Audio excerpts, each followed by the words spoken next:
a really short story to tell you before we get to our guest speaker. And I had this short story lined up for the speaker who isn't here today. He was going to be talking about Vietnam and Canada's role in Vietnam. And I have a short Vietnam story that I'd like to share with you that's hopefully you find interesting and not directly relevant to the speaker we have today, but it's something that I'd like to just to share with you. Do you remember Paul Harvey, the U.S. commentator, who for many, many years would tell a story, and then he'd have a twist at the end, and he'd say, "And now you know." Okay, hold that thought. I don't know how many of you are aware of the Hmong population, but the Hmongs, H-M-O-N-G, is a little story that I want to tell you about the Hmong people in Vietnam. As you may know, there's no Hmong nation or state. They're an ethnic group, not a nationality. They've traditionally lived in Laos, Vietnam, and China. And the Hmong people were farmers in Laos and Vietnam during the Vietnam War.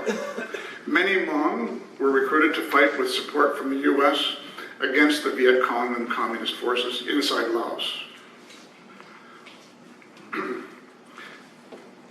The ultimate U.S. withdrawal from the region abandoned their Hmong supporters, who were forced to flee for their lives and abandoned their homes to seek refuge in Thailand.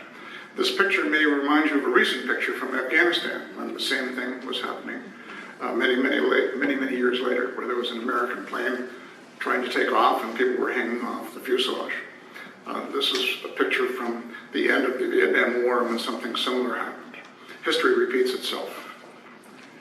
This gentleman is by the name of Lu Vang Yang, a Hmong who fought with the U.S. against the Viet Cong and communist forces for 7 years.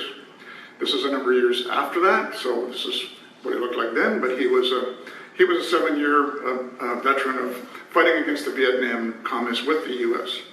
He survived, and by the end of the war, he started a family. The Hmong were abandoned, of course, when the year ended in 1975.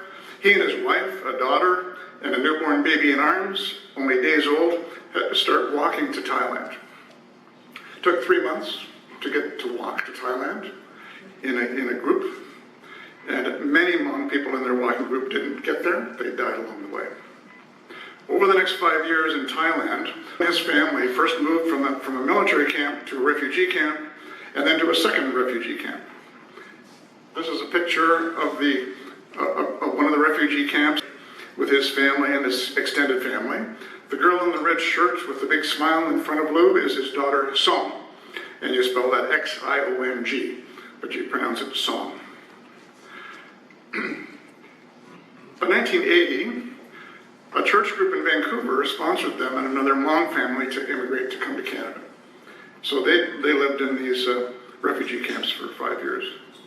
When they got to Vancouver, there were only 3 Hmong families in Vancouver, and they changed their names. For example, that same girl in front with the smile changed her name from Song to Susan to try to fit in better in the Canadian environment.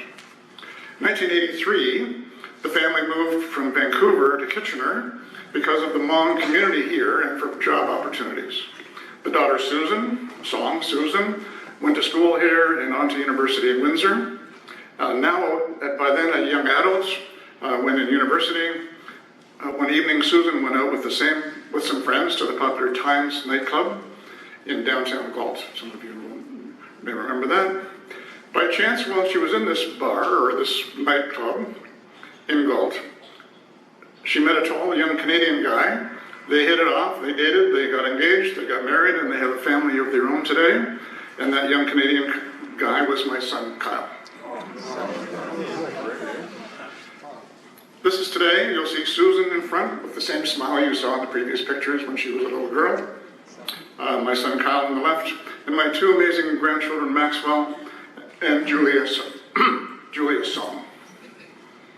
And now you know.